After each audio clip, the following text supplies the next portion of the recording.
नमस्कार, मैं हूं Manju Mehta, assistant professor humanities department, the Bhopal school of social sciences. आज मैं आपके लिए लेकर आई हूं एक भारत श्रेष्ठ भारत।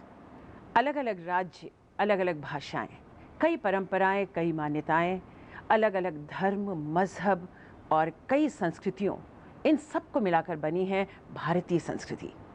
भारत है ही एक ऐसा देश जहां एक तरफ उत्तर में हिमालय पूरी निष्ठा के साथ इसका प्रहरी बनकर खड़ा है, तो पूरब में बंगाल की खाड़ी, पश्चिम में अरब सागर और दक्षिण में हिंद महासागर प्रकृति की गोद से इसके चरण पखारता है।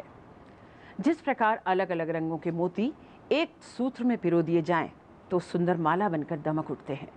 जैसे आसमान में छिटके सितारे एक होकर अलौकिक अनुभूति देते हैं, जैसे अलग अलग फूल इकट्ठा हो जाएं तो गुलदस्ता बनता है, ठीक इसी तरह अलग अलग भाषाएं, परंपराएं, धर्म, मजहब एक होकर भारत को जब एक मंच पर प्रदर्शित करते हैं तो प्रस्तुत होता है एक भारत श्रेष्ठ भारत। जहां कोस कोस पर बदले पानी, चार कोस पर बानी, हमारा भारत विभिन्नताओं से बना हुआ एक भारत है। इसकी मिसाल हमारी ऐतिहासिक पृष्ठभूमि है, हमारा स्वर्णिम अतीत है। चाहे मुगलों का शासन रहा हो, राजे हों या रजवाड़े, सभी ने हमेशा योग्यता को सर्वोच्च रखा है। अगर हम आज़ादी के पहले की बात करें तो जिसका भी शासन रहा, जिसका भी नेतृत्व रहा, तो योग्यता के आधार पर ही सदैव तय हुआ। हमारे हर भारत में रहने वाले का सपना एक ही था, और वो सपना था स्वतंत्रता पाना। ऐसे में ना तो धर्म आड़े आया, ना कोई मजहब, और सभी ने अपने सपने को पूरा करने के लिए जान लगा दी। इसी एकता और अखंडता का दूसरा नाम है भारत। भारत के इतिहास को अगर विश्व के महानतम इतिहासों के अध्याय में से एक कहा जाए तो अतिशयोक्ति नहीं होगी। हमारे प्रथम प्रधानमंत्री पंडित जवाहरलाल नेहरू ने कहा था, विरोधाभासों से भरा लेकिन मजबूत अदृश्य धागों से बंधा। हिंदू, मुसलमान, सिख, ईसाई सब है यहाँ भाई भाई। केरल हो, कर्नाटक हो, हरियाणा हो, गुजरात या राजस्थान, हर संस्कृति भारत की संस्कृति। हम रहते हैं परिवार के समान। पंजाब में गरबा, अरुणाचल में होली, यही है भारत की सबसे बड़ी एक साथ रहने की बात, और सभी हैं हमजोली। कश्मीरी, गुजराती, मराठा, असमी सब हैं यहाँ भारतीय। प्राचीन काल से ही भारत की सुव्यवस्थित प्रशासनिक व्यवस्था थी। इस बारे में प्राचीन सिक्के, शिलालेख और विदेशी यात्री हमारे इस बात के सबूत हैं, और उन्होंने हमारी योग्यता और नेतृत्व क्षमता को सदैव सराहा। हमारे देश में 200 वर्ष ब्रिटिश सरकार ने हमें गुलाम रखा। उसके बाद 15 अगस्त 1947 को जब हम आज़ाद हुए, वो हमारे लिए एक ऐतिहासिक क्षण था।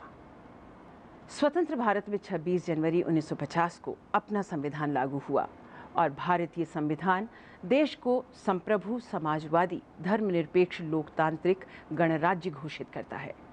विश्व में भारत का संविधान सबसे बड़ा लिखित संविधान है। ये संघात्मक भी है, एकात्मक भी।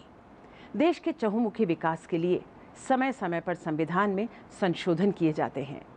महाकवि रविंद्रनाथ टैगोर द्वारा रचित जन गण मन के प्रथम अंश को भारत का राष्ट्रीय गान अपनाया गया। भारत का राष्ट्रीय चिन्ह सारनाथ स्थित अशोक स्तंभ की अनुकृति है, जो सारनाथ के संग्रहालय में सुरक्षित है। राष्ट्रीय चिन्ह के नीचे देवनागरी लिपि में लिखा है, सत्यमेव जयते। अगर भाषाओं के मामले में बात की जाए तो हिंदी को भारत की राष्ट्रभाषा घोषित किया गया। संविधान में 14 सितंबर 1949 उस दिन हिंदी को भारत की राजभाषा घोषित करते हुए अंग्रेजी को सहायक राष्ट्रभाषा घोषित किया गया। इसके अलावा संविधान की 8वीं अनुसूची में 20 अन्य भाषाओं का वर्णन है, जिन्हें देश के आधिकारिक कामकाज में उपयोग किया जा सकता है। भारत की सांस्कृतिक धरोहर बहुत ही संपन्न है। अनेक अवयवों को आज भी अक्षुण्ण रखा गया है। भारत में आए अनेक लोगों के द्वारा अलग अलग संस्कृतियों के आगमन से यहाँ एक मिश्रित संस्कृति बन गई है, और ऐसे में विभिन्न धर्म इस भूभाग में रहते हुए स्वयं को एक तरफ से एकता के बंधन में बांधे हुए हैं। यहाँ हर त्योहार बहुत उल्लास के साथ मनाया जाता है। क्रिसमस हो, होली हो, दिवाली हो या फिर ईद हो, हर त्योहार हिंदू, मुस्लिम, सिख, ईसाई सब हैं भाई भाई।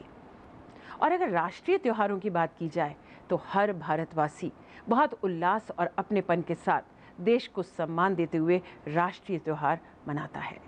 भारत में संगीत और नृत्य की अपनी शैलियाँ विकसित हुई हैं। भरतनाट्यम, ओडिसी और कथक ये भारतीय नृत्य शैलियाँ हैं जो विश्व भर में लोकप्रिय हैं। अगर लोक नृत्यों की बात की जाए तो पंजाब का भांगड़ा, असम का बिहू, राजस्थान का घूमर, झारखंड का छाऊ, मध्य प्रदेश का राई तो महाराष्ट्र का लावणी अपनी सुंदर प्रस्तुति से सभी का मन मोह लेता है।